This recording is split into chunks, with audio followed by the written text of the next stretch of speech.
This is an actual start filmed during one of our races. Now these are mostly new sailors, and as luck would have it, the topic of the class after the race was set up to be windward, leeward, right of way, and room at the mark during the start. The video that covers this had not yet been given to these racers. Now all of us, and I include myself, have been in the same situation many times in Second Life sailing. Have to realize that things are happening very quickly, and it's incredibly easy to make the wrong decisions and very easy to sit and analyze it afterwards given the luxury of all the time you need. This video was posted with the consent of those involved and is intended as a teaching and training tool for all of us, whether new or experienced. Now you see this type of start all the time in Second Life.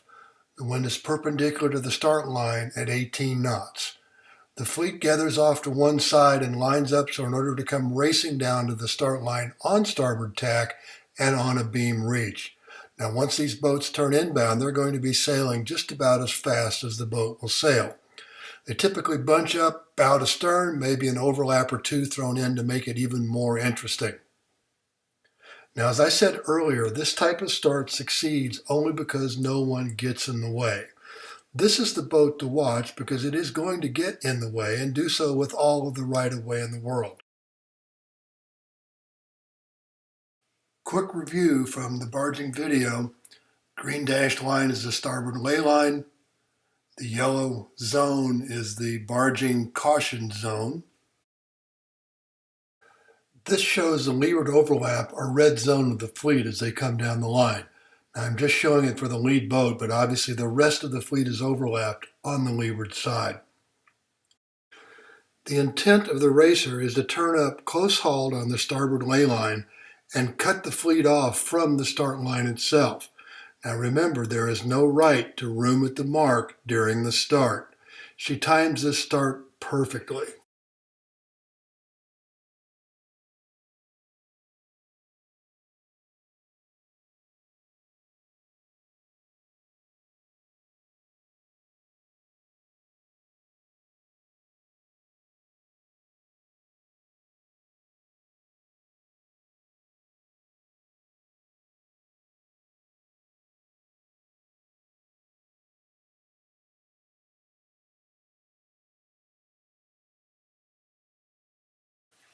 An interesting video, and again, this is all happening incredibly fast, and I doubt that any of these racers have ever seen this before. Let's go through the final stages of this start. We're 4 seconds from the horn. Now this boat has the right-of-way, and these two boats, particularly the lead boat, in a very bad situation. And neither boat can pass cleanly in front of the right-of-way boat, and because of the speed they're traveling, the lead boat has probably waited too long to even be able to slide astern. Right now, there's no choice but to break off and miss the start. Now, the second boat can probably still slide astern of the right-of-way boat. At the start horn, the lead boat still has a chance to veer off, miss the start, and miss making contact with the right-of-way boat. Now the situation is a bit complicated because now he's become overlapped by the trailing boat. Does have right-of-way, but still has to maneuver so as to give that windward overlapped boat time to respond. Now the trailing boat has come in too far now to pass astern of the right-of-way boat and has no choice but to veer off and miss the start. At this point, the right-of-way boat has to take action.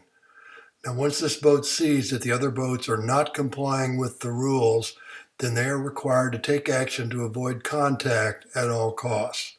The boat needs to announce a protest and just hope that the race director is watching.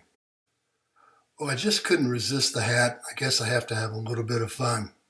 Thanks for watching. Until next time, fair winds, calm seas.